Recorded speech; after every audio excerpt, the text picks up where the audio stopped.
Welcome everyone to our ReSourceYYC Lunch and Learn today. Today we have one of our frequent speakers, Toni Guffei, explaining marketing to you and just a few good tricks and tips that you can take advantage of to help promote yourself and your business. And just in case you're not aware, ReSourceYYC is a co-working space for professionals. We cater to lots of different individuals with our dedicated desks, office spaces, and also our boardroom options. And if you just need an address and want to pop in every once in a while, we've also got a virtual office offering. So check us out if you're in need of any of those. All right, over to you, Toni. Hey, thank you so much. I will share my screen to get started. We're together for about an hour. Please chime in if you have any questions, put them in the chat, and I'll just ask you, Rosemary, to let me know if someone's asking something and I'm missing something, because when you share your screen, you can't really see what's going on sometimes. So I'm going to close off the audience, so I can't really see anything.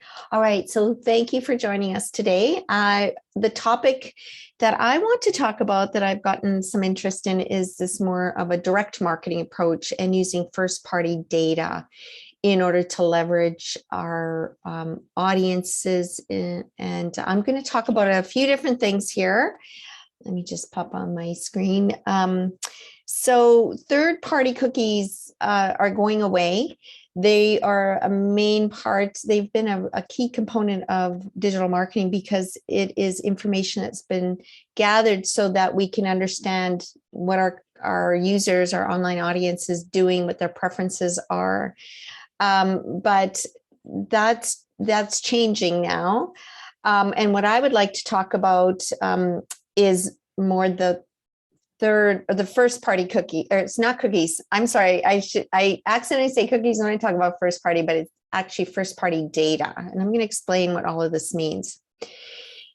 All right. So there's a few factors. Most browsers have decided to do away with third party tracking, and that does leave this opportunity to leverage first party data, which primarily is through email marketing. And email is a first-party point of contact that offers a unique user identifier. So we have personal information about our audience, our consumers. And so in this session, I'm going to talk about how to use that data and what email metrics that you may want to consider in order to leverage this approach and to build a business. So why me? Well, I am primarily a researcher, which has evolved into being a strategist and planner in marketing. In my experience as an explorer or researcher, I've had lots of opportunities to dig deep into this subject, and I want to share with you some of my insights of what I've learned about the issue of third-party cookies going away and how we can focus our efforts a little bit differently to leverage first-party data to build our digital marketing strategy. I'm also an entrepreneur. Ratio Marketing is my company. I focus on providing the best return on the marketing investment for my clients. And I'm also an instructor. I've been teaching for 15 years in post-secondary school. I'm currently working at the University of Calgary in their digital marketing programs. And throughout the last couple of years, I've written a book called Digital Marketing Strategies that's been picked up by US publisher Kendall Hunt, and they sell it to post-secondary schools in the United States. At the end of today's session, I will be offering a special offer for those of you who are in the course today. I did a course on Udemy based on my book, which gives the high level overview of digital marketing strategies and how to integrate that and measure it for success. So I have an offer today on that online Udemy course that I have created. Of course, it's optional, but I have a special code for anybody that wants to take it. So this session is for you if you really want to understand like what's going on with these third-party cookies and why are they going away. If you don't know yet, it's been a buzz for the last year or so, and I'm going to talk about why and what impact that's having and how you can use that first-party data to convert customers, not just for creating awareness, but also to generate leads and convert them into paying customers, and how to measure the email marketing metrics. I find that oftentimes the issue with a lot of digital marketing initiatives is that the measurement kind of gets lost in the sense of what are we actually tracking in order to build the business. So I'm going to talk about some of the specific metrics for email marketing as a strategy. Now, there's different types of data.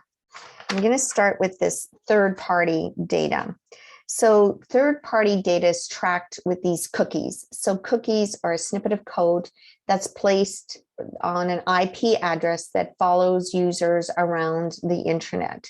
So it's information that's collected by companies that don't have a direct relationship with consumers. So it's third party.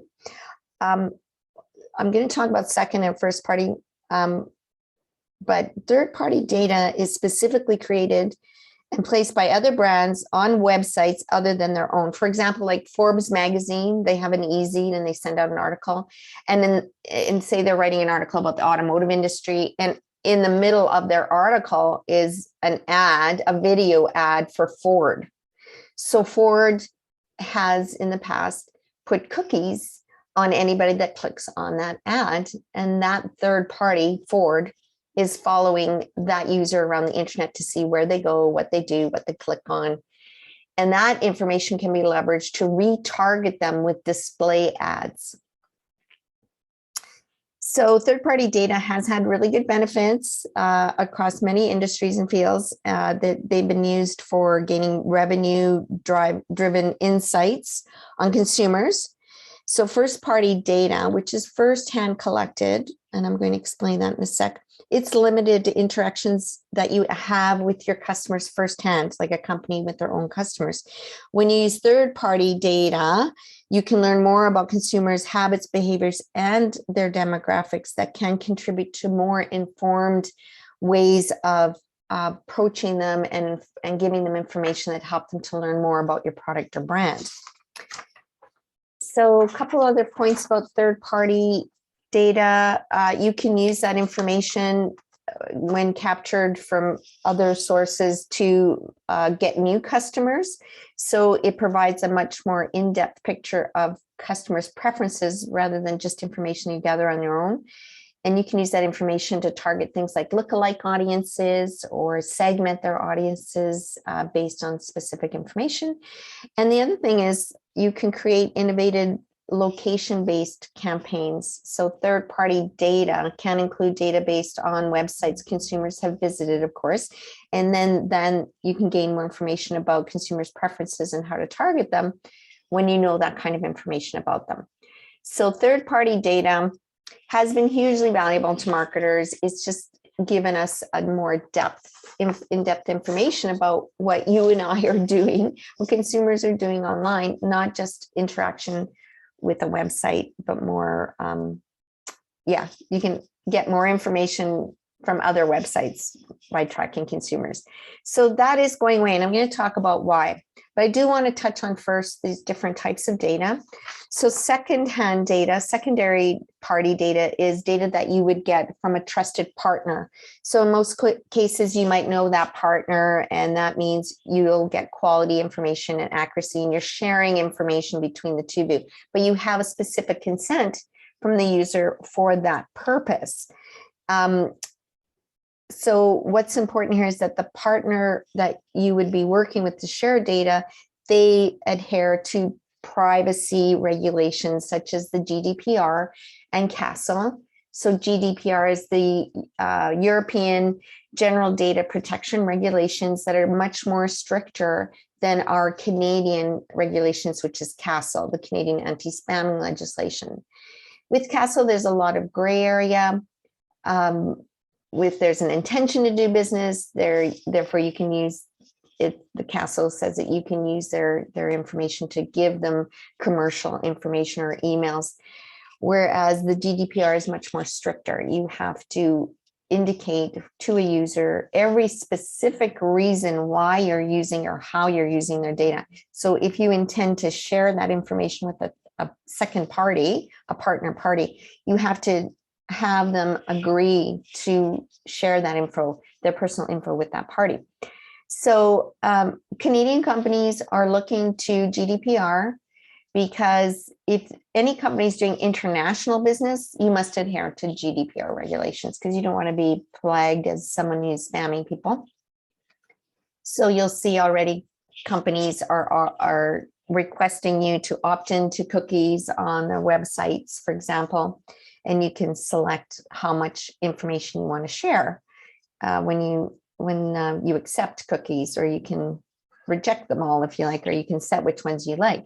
That is because companies are getting on this bandwagon of requesting consent.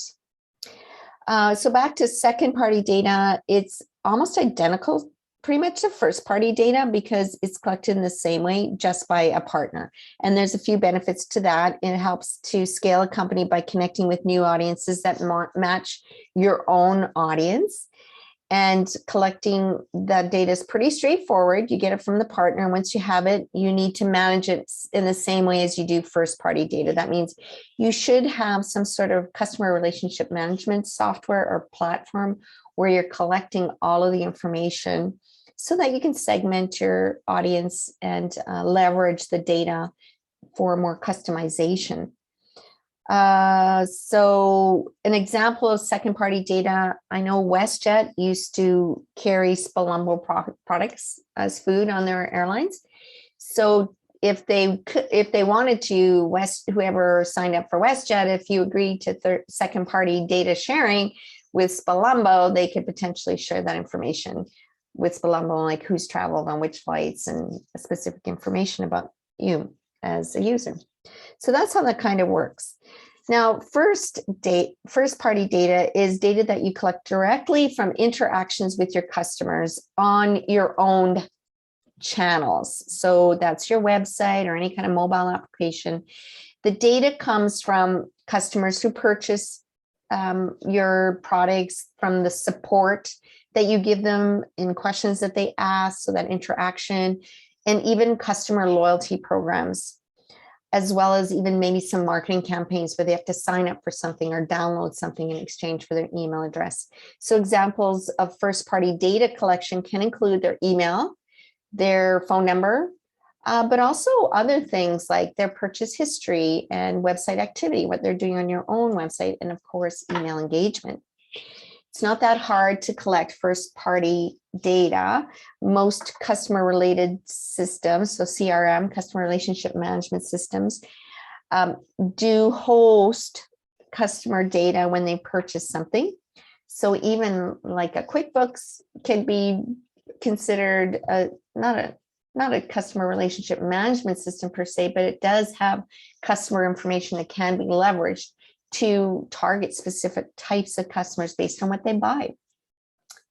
That's an example. So the challenge is for any companies is how they gather, store, and manage the information. Sometimes it's done in different departments. So sales might do it one way by having maybe a database, a sales database, and accounting has the QuickBooks, and marketing has a different platform, like maybe an email platform, where they use that as a collection of information. So one thing to think about as a company is, where are you storing your first party data, and how can you leverage it throughout your digital marketing campaigns? Okay, so make sure that data is consolidated and standardized, like all of the different sets of data has the same types of fields of information, and make that information available across all the different departments of your business. And that way the sales department can use it, the marketing department, but also it can be used for business decisions as well. Okay, why are third-party cookies going away? Well, there's a few reasons. Third-party data is typically gathered by cookies. Third-party data is gathered by a company placing cookies on your IP address. So with the explanation or the example of Forbes, when Ford, the car company, someone clicks on their video, then they are tagging that IP address with a cookie, and they are following that user around the internet and can retarget them with ads. So that's going away. And you can see that that would cause an impact in digital marketing.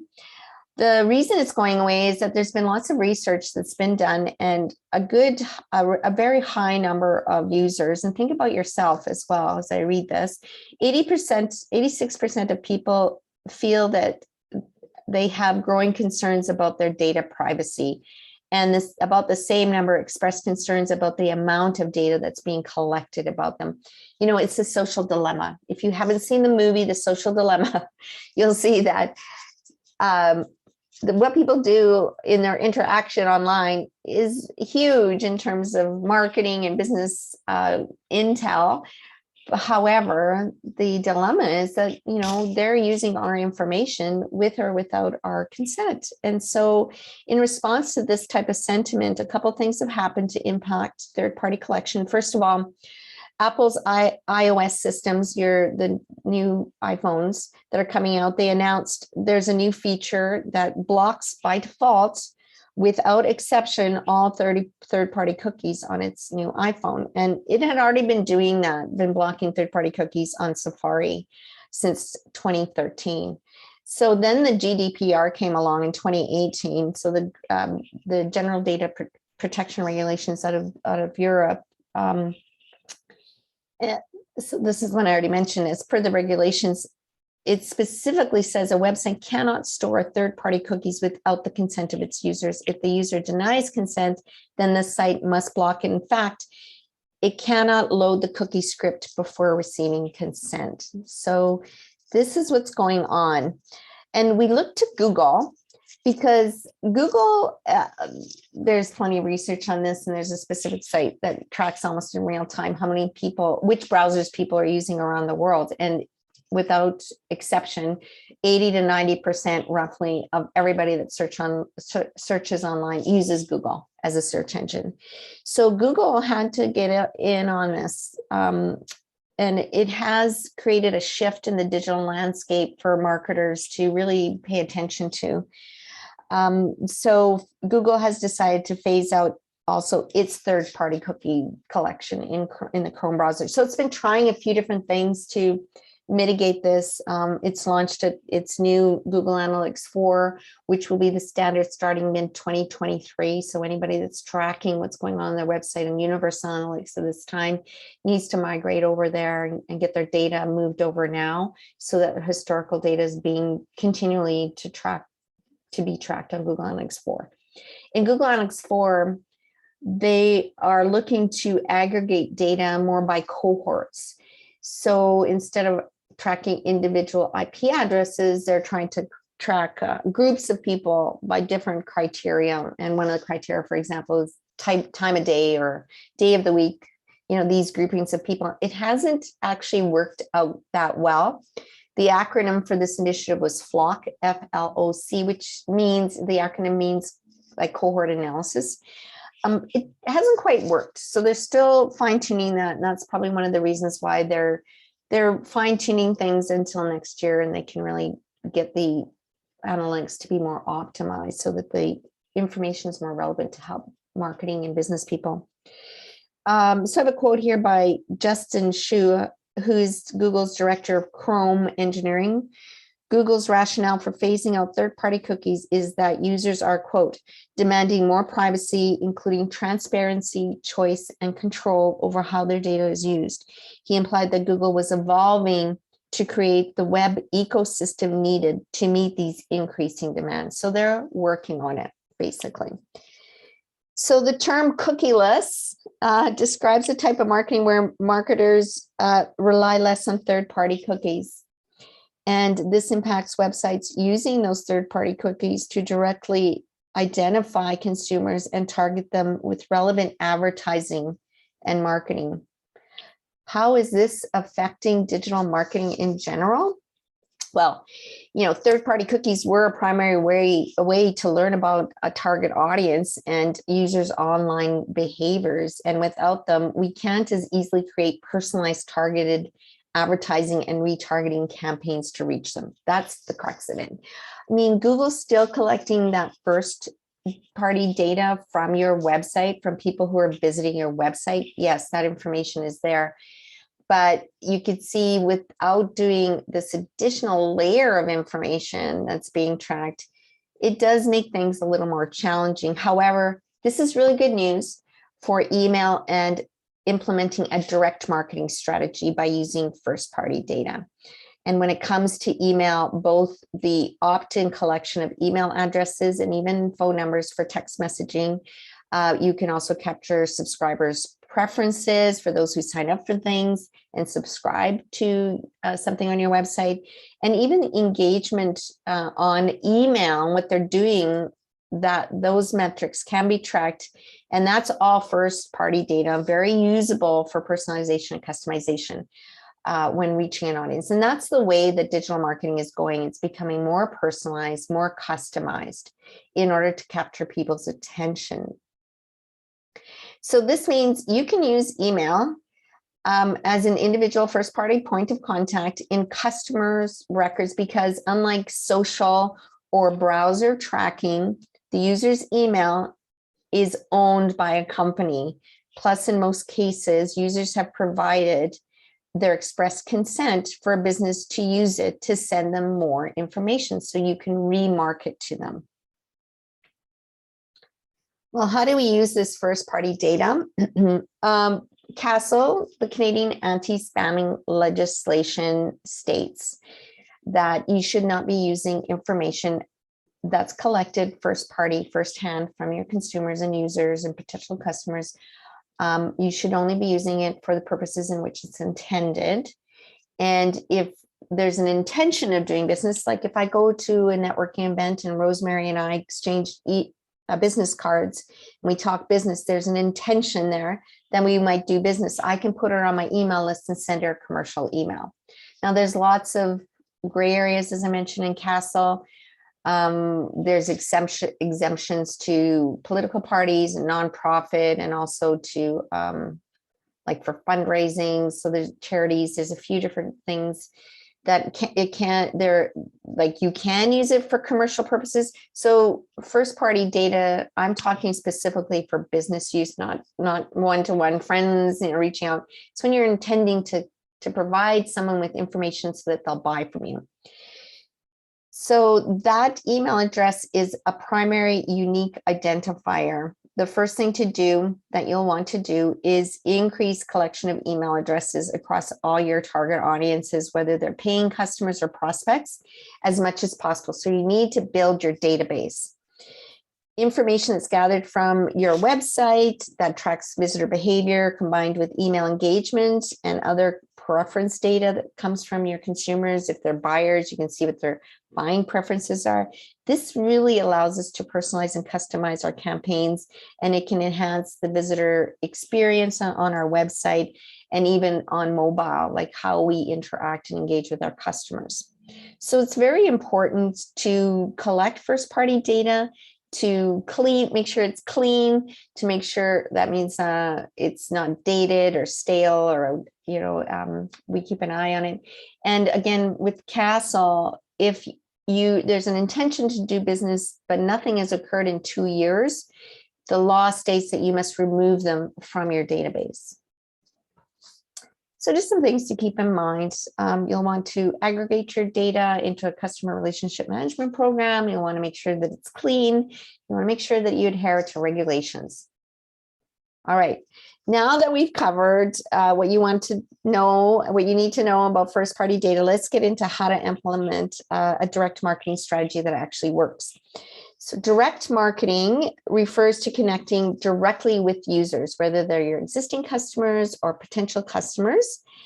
And in traditional marketing, this meant sending them a letter, an old school letter with a stamp or a postcard that's addressed specifically to somebody.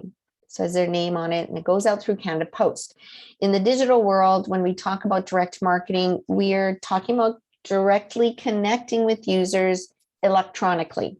And email is one of the best ways to do this. So here's 5 things you need to know when you're creating email campaigns that convert. Because remember, the topic here is how to use that first-party data to build your business. And to do that, you want to build campaigns that actually get your audience to do something.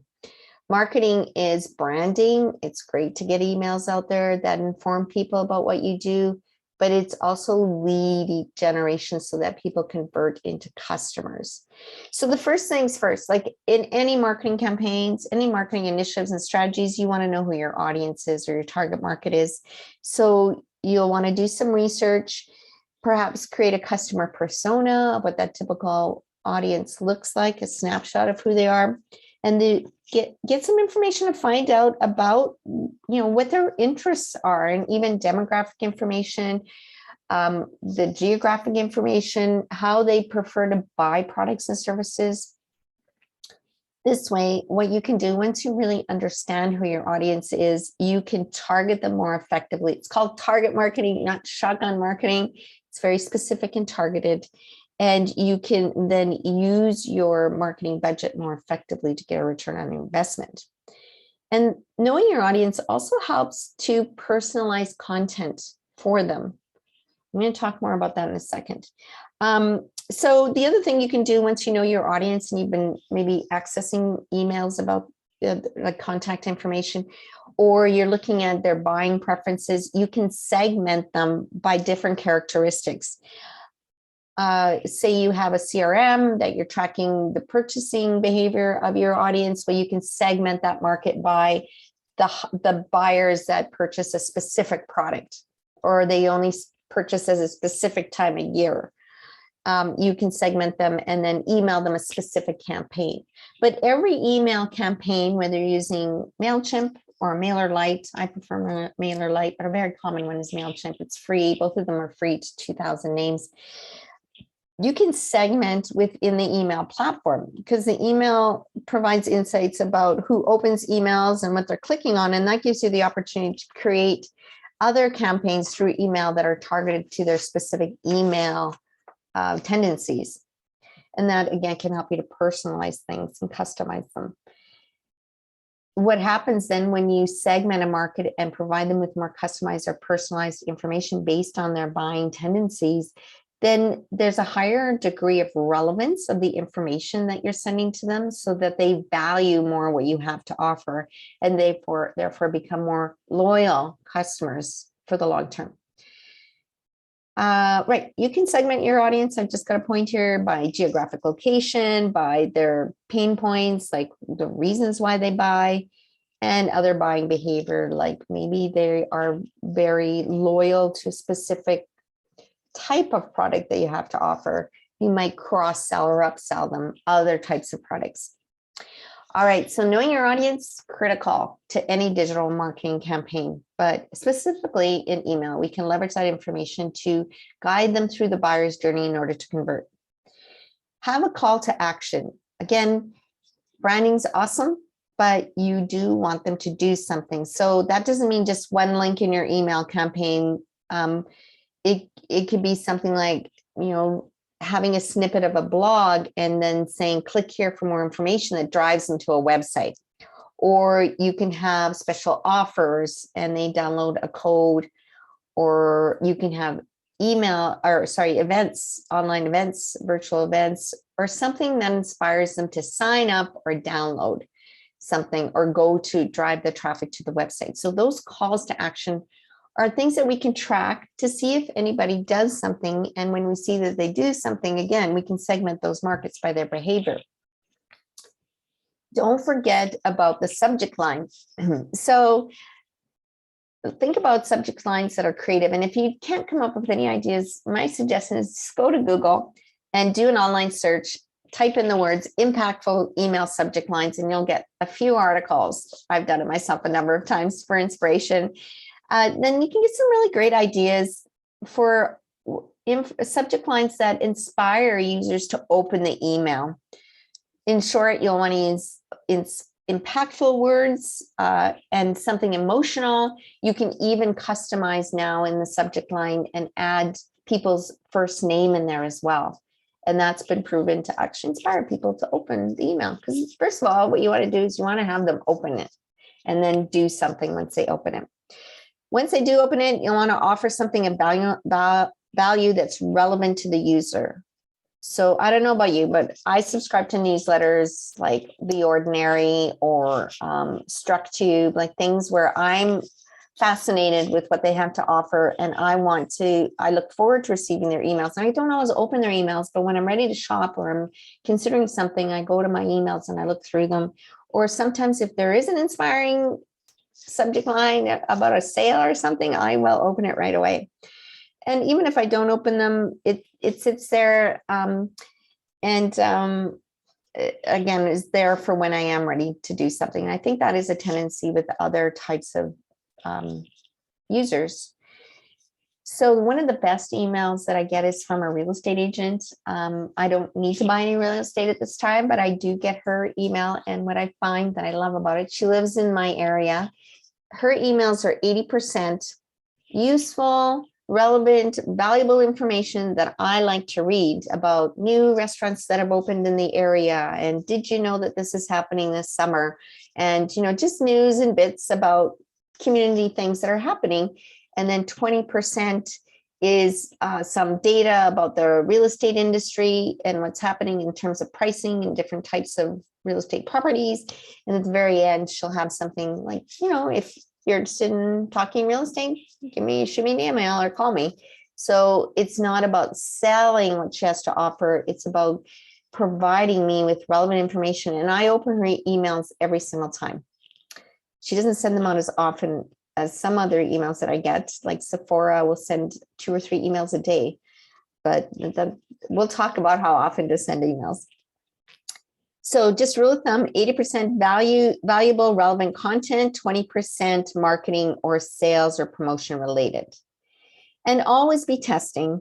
So split test things or time box things, like when you send out an email, there's a lot of factors involved. There's the subject line, you've got the way that it's laid out and the user experience and the images, the calls to action, the offers, like there's so many different things. You can test by sending out an email and seeing what the data tells you, and then either sending a subsequent email and changing, say, the subject line to a different segmented audience, for example. So you can do a couple of different things, but always be looking at things that are working, what people are clicking on, what inspires them to open. So managing the data, and we're going to look at that, the metrics that comes with email, and doing away with what doesn't work or fixing it, and optimizing by investing more on what does. That is how we use our marketing investments in the best way possible to get the best ROI, return on investment. So these are 5 key points to create useful campaigns that work. But there's other things to consider. Now, the buyer's journey, and you might see this in other iterations throughout digital marketing and other literature regarding to marketing in general. It's a concept. AIDA is the original concept. It's been around, oh gosh, I want to say 100 years. I don't know. It's been around for a long time because it originated in the sales department, where they recognize that people need to be aware of what you have to offer. Once they gain an awareness, then we want to generate some interest so that they consider the product or service and that they actually convert by taking action. And in today's modern version of this buyer's journey, this is what people go through. We now can tap into capturing their loyalty by providing them with incentives to come back or to share what we have to by word of mouth to others. So here I've just created a bit of a list of all the things and ways that you can capture first-party data anywhere along that buyer's journey. So the way that the buyer's journey works is I needed a lamp. So I went online and I searched for lamps. And when I went to this Lamps R Us, I'm not sure what it was called, I think Lamps Plus, it was a US lamps place. I went there and I found a lamp. And then of course, there's a pop-up that came up and it's like, would you like to get more offers that are going to be coming up in the near future? Please give us your email address. These are pop-ups or chat boxes.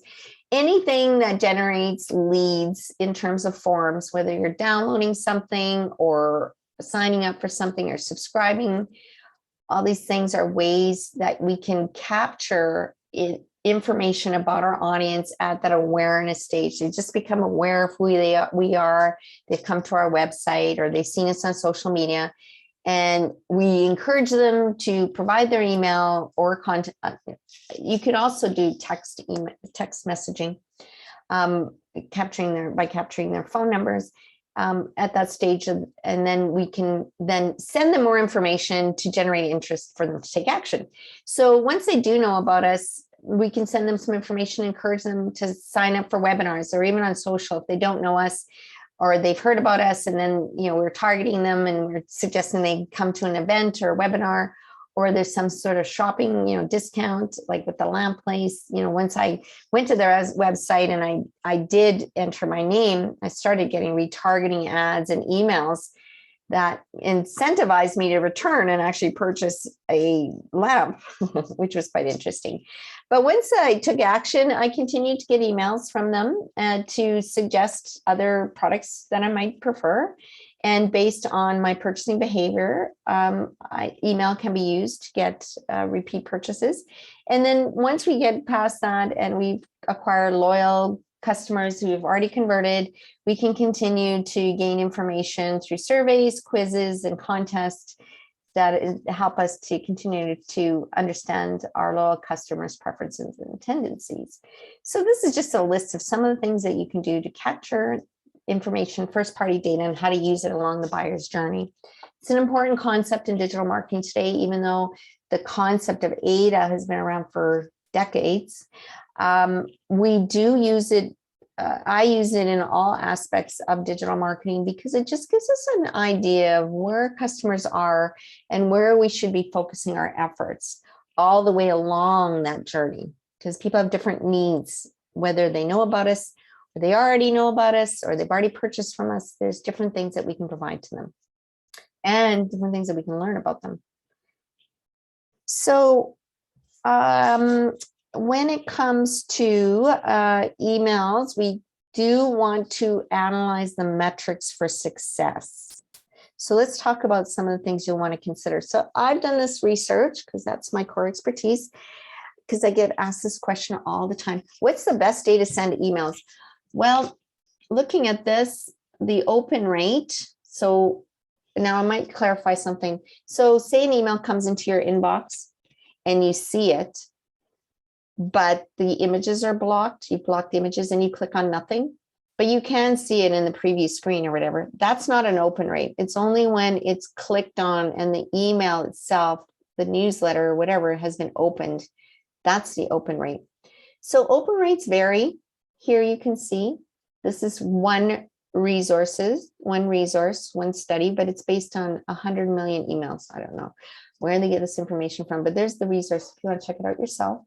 And the click rate. So we don't want people to just open it. We want them to click on something. So you can see the click is generally lower, obviously.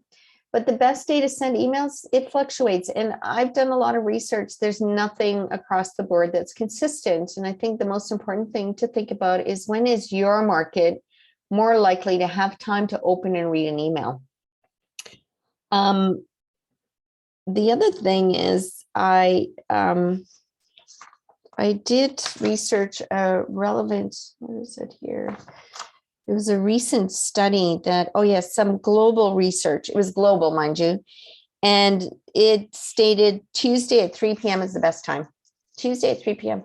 I tend to send out things at Tuesday or Thursdays at 10 a.m. because I know that's coffee time. It's not the beginning of the week. It's not the middle of the week. It's not the end of the week. So that's how I rationalize it for my market. But again, think about when's a good time for your market. How often should emails be sent out? And this is another study of bulk email send frequency that's been done on best practices. And you can see the percentage of email users that open it and check it out 1 to 2 times on average per month.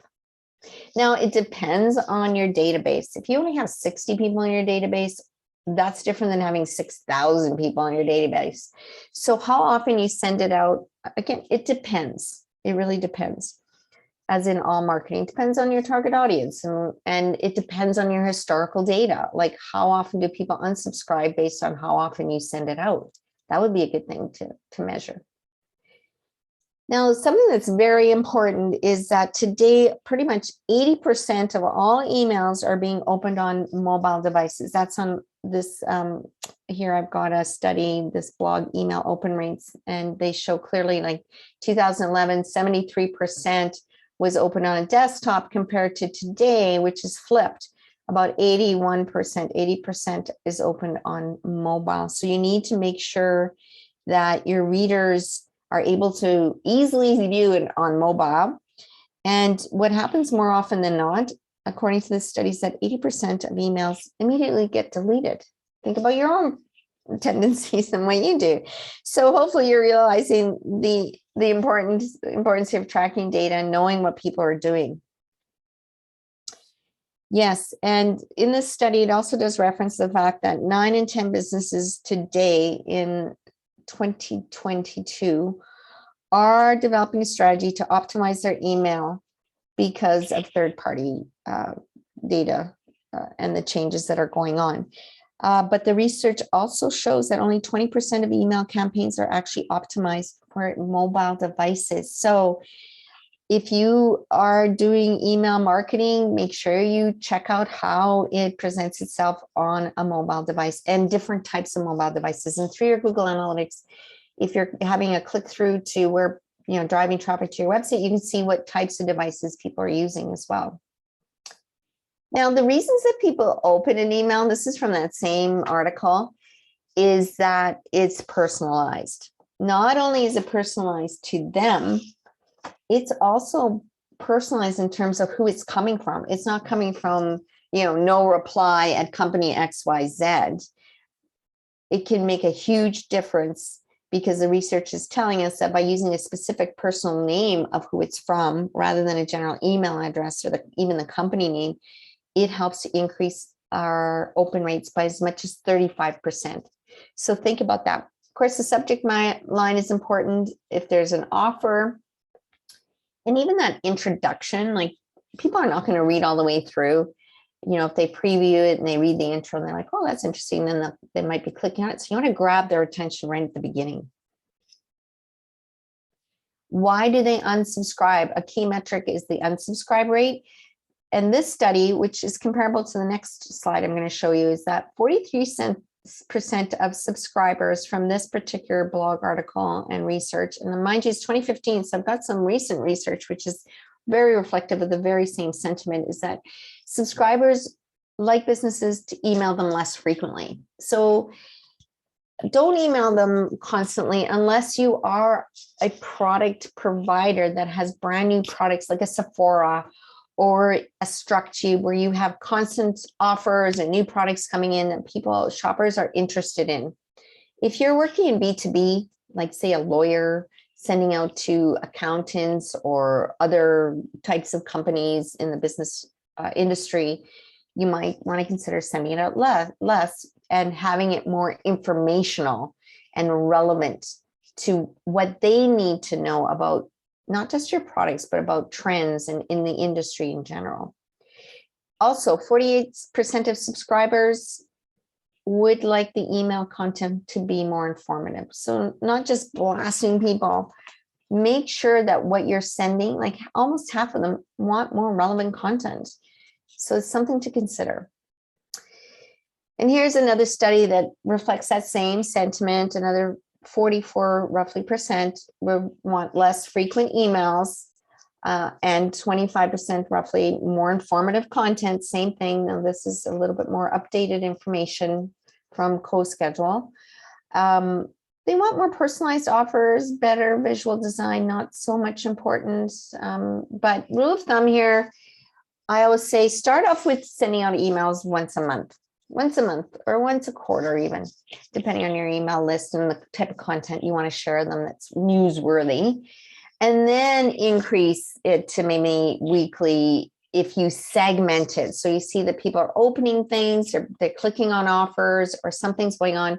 You might want to send that segmented email portion of your contacts that might have more interest. But again, watch your unsubscribe rate to see if it's too often. And customize the email offering, again, with the email, with their name, sorry, in the email, and also with your personal, personal name, if you can do it, and then a personalized offering, because you know what their preferences are based on the information you've been gathering about them. I always like to refer to industry benchmarks. If you don't have any historical data about open rates or click-through rates and unsubscribe rates, which can be tracked right in the email platform, I always say go to the industry benchmarks. And this is a pretty good one by Campaign Monitor. It is from 2021. And you can look at, there are other ones out there, but here you can look at the types of industries, but on average, the open rate is about 18%. So be realistic. You're working with a client and they're like, how come I'm always opening our emails? Like there's only like 20%. And you can say, well, on average, all industries, 18% is the norm. So we're doing fairly well. So 18% open rate. The click-through rate is not only have they seen it, but they actually click on it on something within the email. That's only about 2 to 3%. And that's very typical of many advertising related initiatives. An email kind of falls into that category where you're pushing, pushing that information out to your audience. So the click-through rate, which is the number of clicks divided by the number of people who see it, is usually about 2 to 3%. That's typical. And then the click to open. So they preview it, then they click to open it. It's about 14%. And that unsubscribe rate, you know, if you've got unsubscribe rates that are hitting over, 1%, there's a little bit of a red flag because it's usually pretty low at about less than 1% of how many people should be unsubscribing. You're always going to lose people due to attrition. They're just, email addresses don't work anymore, or they just don't have an interest any longer and they'll unsubscribe. But if you're getting a really high unsubscribe rate, that's a red flag to the email provider, and they might end up blocking you and requiring a double opt-in to get email subscribers onto your list in order to send them anything. So just a word to the wise there. All right, but the thing is, so these are all great metrics. The point is, did they convert? Did they actually do something? Did they click on a link? Did they register for an event? Did they fill out a form or book an appointment, make a phone call, sign up for an event, and ultimately make a purchase? These are the metrics we want to really track, not just the kind of, did they open it? Did they click on something? That's great for branding and recognizing, who you are and the keeping your name top of mind, but you actually want them to do something. So these are very important metrics to consider as well.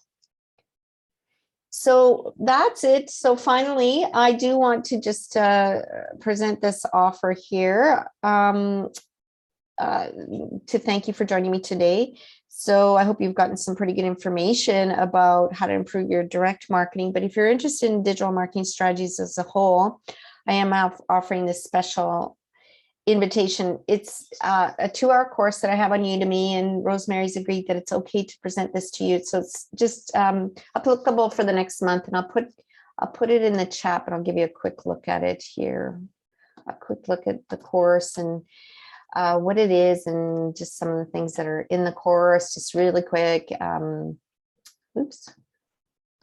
If you haven't, I know there's one person in here that has taken the course for sure. But it's based on my book and gives you an introduction. We talk about the buyer's journey and research, and then also all the different types of strategies that together create an integrated approach from search engine optimization, paid media, social media, mobile, and aligning it together in order to track your metrics to get the best ROI. So like I say, I'll put the link in the chat, no obligation, obviously. But if you are interested in the information, I just encourage you to take advantage of this. It's copy to the clipboard. Let me do that here. And it's just special for ReSourceYYC people. Rosemary, if there's anybody else that's interested, please go ahead and the course it's like $15. All right, so just to wrap up for today, any questions? I do encourage people can stay in touch with me on LinkedIn. I post curated content about digital marketing strategies and trends and tips on my timeline. And yeah, so that's it for today. I'll turn it back to you, Rosemary, unless there's anything anyone has questions about, or you want me to clarify anything.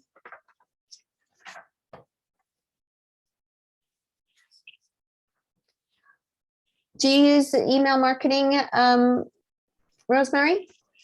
Yes, we do. We actually send out a newsletter every few weeks, normally about like our events, like our lunch and learns. And we do send out some reminders as well, normally not just, you know, the day before, just an event, so that people can have a chance to, if they've missed the initial like email saying what events are happening, they'll get the notification. And sometimes that works well for us because we get people who sign up right away when they're like, oh yeah, I have time tomorrow. Yes, I get your emails and I really like them because of the relevant content. I mean, it's not relevant in the sense of here's what's going on in different industries, but it's very relevant in terms of those events that are happening and some of the topics. I mean, you've got an excellent range of topics, I find, you know, and you've broadened it out to having talks with authors, and of course your beers with peers and stuff like that comes out. So you guys, your office does an excellent job of email campaigns, and it's just the right timing. I find it's not too often, but I do open them quite often. Yeah, the we try problem not is to be too annoying with the emails, but we try and make sure that people are aware of what's happening. And do you track through the metrics, the unsubscribe rate and some of the other things? We do a little bit.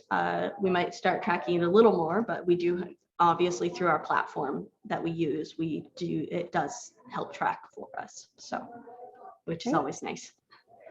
Good. Awesome. Anybody else? Pauline, how are you doing? I'm sure in your work you do digital marketing quite a bit.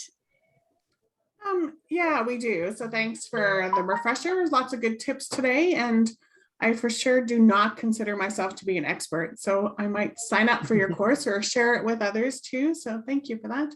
Thanks. I appreciate that. I did the course as just an exercise to see, you know, as an initiative to see if I could just kind of do it. Basically, that's what I try. You know, I've dabbled a little bit in all sorts of digital marketing, and emails one of them. Of course, I've tried my own email campaigns and building my own list. I know it's very labor intensive to continually contribute new, like fresh names, contacts to my email list. It does take a bit of effort. Yeah, great. Good. Anybody else? Conrad? I don't mean to point out anybody, but if anybody have any comments about their email before we wrap it up for today, we're finishing a couple minutes early. I could have talked on and on and on, but over to you, Rosemary. It's one of those subjects that you can really keep going with, isn't it? There's always something to learn. Yeah, for sure. Well, thank you so much, Toni. I think everyone managed to get a little bit of information out of that. And I hope anybody who watches this later also managed to get some good ideas and reminders of what they can do. All right. Yeah, and great. Thank you everyone for joining us. Thank you. Bye-bye. Thanks again, Rosemary. Nice to meet you, Shelby.